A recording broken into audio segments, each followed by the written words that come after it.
वृषभानुर्भवो भावे काश्यपी करुणानिधि कोलाहलो हली हाली हेली हलधर प्रिय राधा मुखाब्ज मार्तंडो भास्करो रविजो विदुः विधिर्विधाता वरुणो वारुणो वारुणी प्रिय रोहिणी हृदयानंदी वासुदेवात्मजो बलि नीलांबरो रोहिणेयो जरासंध वधो अमल है। जय श्री कृष्ण। कृष्ण आस्था प्रमिला चैनल पर आप सभी रसज्ञ जनों का हार्दिक स्वागत करती हूँ। विघ्नराज का चिंतन करती हूँ। वाणी के अधिष्ठात्री माँ शारदे का वंदन कर अपने गुरुवर का वंदन करती हूँ। सन 2021 में हरिवंश महापुराण का श्रवण आप सभी के लिए मंगलमय एवं स्वास्थ्यवर्धक हो, यही ईश्वर से प्रार्थना है। पिछले अध्याय में हमने श्रवण किया था कि महाराज पृथु ने किस तरह से पृथ्वी को प्रजा के पोषण के लिए तैयार किया था। आगे श्रवण करते हैं। पृथ्वी ने महाराज पृथु से कहा कि तुम मुझे बछिया की तरह देखो, जिससे मैं स्वयं बछड़ा से युक्त होकर दुग्ध प्रदान करूंगी। दूसरा, आप पहले मुझे समतल करें, जिससे मेरा दुग्ध सर्वत्र फैल सके।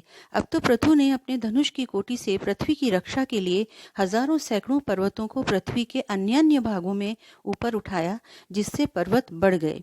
तत्पश्चात पृथु ने पृथ्वी को समतल किया। चाक्षुष मनवंतर में पृथ्वी स्वभावतः विषम थी, अतः पहली सृष्टि में विषमता के कारण ही ग्राम और नगरों का विभाजन न हो सका था। न ही अन्न उत्पन्न हो सकता था, न गौ रक्षा हो सकती थी, न खेती न व्यापार होता था, न सत्य झूठ और लोभ मत्सर था, न आहार फल मूलादि थे। राजा पृथु ने स्वयंभू मनु को बछड़ा बना और पृथ्वी को गौ बनाकर अपने हाथों से दोहन किया।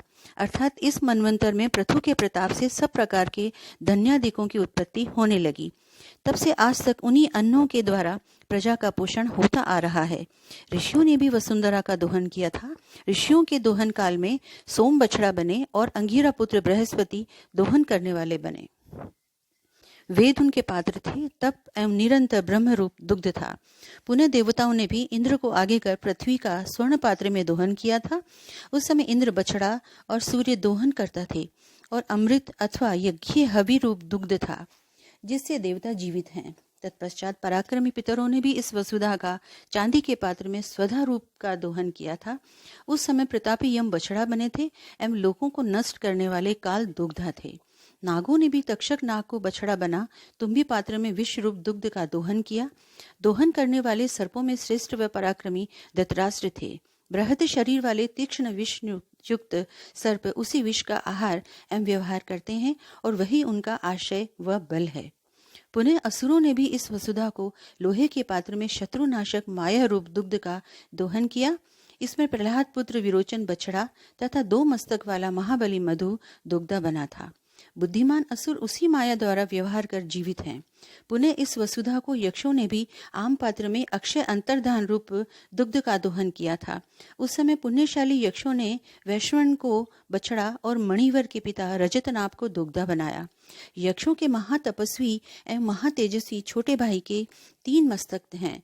वे यक्ष उसी अंतर्धान रूप कला से दूसरे के शरीर में प्रवेश कर जीवित हैं। पुनः राक्षस और पिशाचों ने भी इस वसुधा का मृतक की खोपड़ी लेकर अपनी संतानों को तृप्त करने के लिए दोहन किया था। उनका रजतनाभ दुग्धा एवं सुमाली बछड़ा और रुधिर क्षीर था। देवता की उपमा वाले यक्ष राक्षस पिशाच एवं भूतों के समूह उसी रुधिर से अपनी जीविका चलाते हैं। पश्चात गंधर्व और अप्सराओं ने भी कमल के पात्र में चित्ररथ को बछड़ा बनाकर पवित्र गंध रूप दुग्ध का दोहन किया था। उनके सूर्य के समान तेजस्वी महाबली गंधर्वराज सुरुचि दुग्धा थे। पुनः पर्वतों ने भी अनेक प्रकार की औषधियों व रत्नों के लिए वसुधा का दोहन किया। हिमगिरी बछड़ा और महागिरी मेरु दुग्धा तथा शिला का पात्र बना था। उसी से पर्वत बड़े हुए। लताओं ने भी पृथ्वी को पलाश पात्र के पत्र में जल जाने पर कट जाने पर भी फैलना रूप दुग्ध का दोहन किया था। फूला हुआ साखू दुग्धा एवं पीपल दुग्धा हुआ था। यह पवित्र वसुधा माता के समान पालन करने वाली तथा विनाश करने वाली होती है।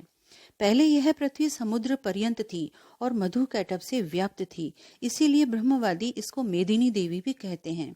इसके पश्चात राजा पृथु के दोहन उपरांत ही इसे पृथ्वी नाम मिला। पृथु ने पृथ्वी का विभाजन और संशोधन कर धान्यों से उपजाऊ तथा पूर्व ग्राम और नगरों से युक्त कर राजधानी स्थापित किया।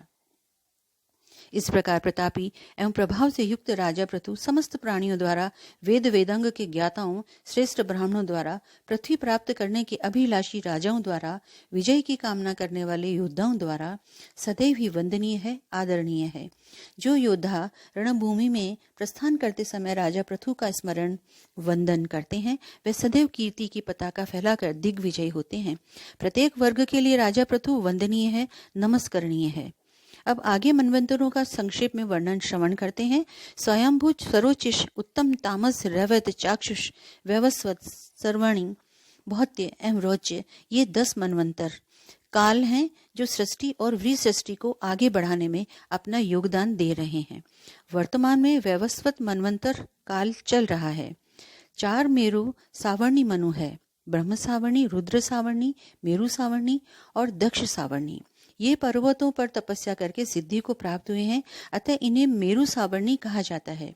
जो मनु बीत गए, जो वर्तमान है और जो भविष्य में होने वाले हैं, उनका वर्णन हमने संक्षेप में श्रवण किया।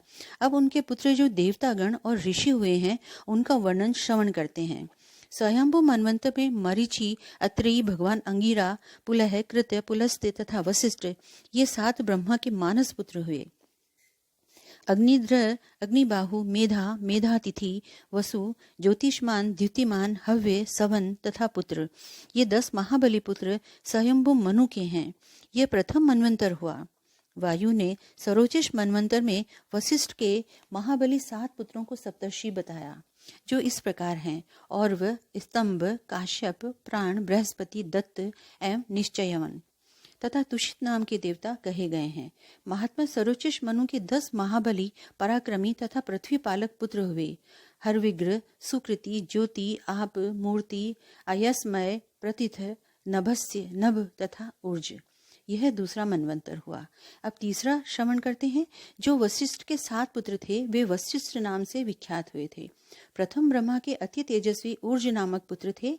ये उत्तम मनु के सप्तर्षि हैं। उत्तम मनु के सुदर्शन पुत्रों के नाम इस प्रकार हैं: ईश, तनुज, ऊर्ज, मधु, माधव, शुचि, शुक्र, सह, नभस्य और नभ। उत्तम मनु के भानु देवता हैं। यह तीसरा मनवंतर हुआ। अब चौथा मनवंतर श्रवण करते हैं।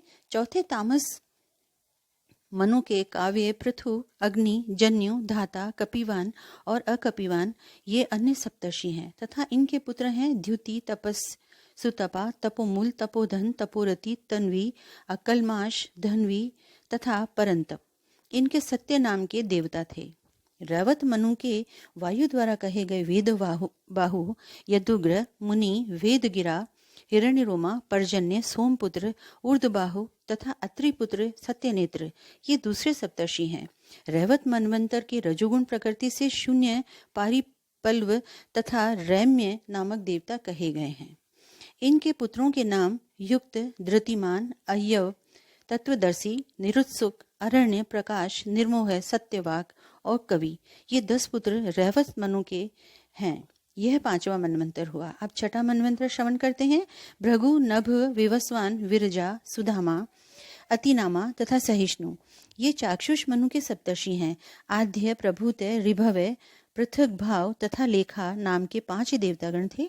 ये महात्मा अंगिरा ऋषि के महातेजस्वी पुत्र नडवला से उत्पन्न हुए थे और उरु आदि 10 पुत्र चाक्षुष मनु के हुए थे। यह छठा मनवंतर हुआ। 7वें मनवंतर के अत्रि, वशिष्ठ, भगवान कश्यप, गौतम, भारद्वाज, विश्वामित्र और भगवान ऋचक के पुत्र जमदाग्नि ये सप्तर्षि हैं। ये इस समय स्वर्ग में विराज रहे हैं। साध्य, रुद्र, विश्वदेवे, मरुत, वसु, आदित्य तथा अश्विनी कुमार ये वैवस्वत मनवंतर के देवता वैवस्वत कहलाते हैं और इस चल रहे वैवस्वत मनु के इक्ष्वाकु आदि 10 पुत्र हैं। इन कहे गए ऋषियों के पुत्र पौत्र तथा राजा के पुत्र पौत्र इस पृथ्वी पर सभी देवताओं में वर्तमान हैं।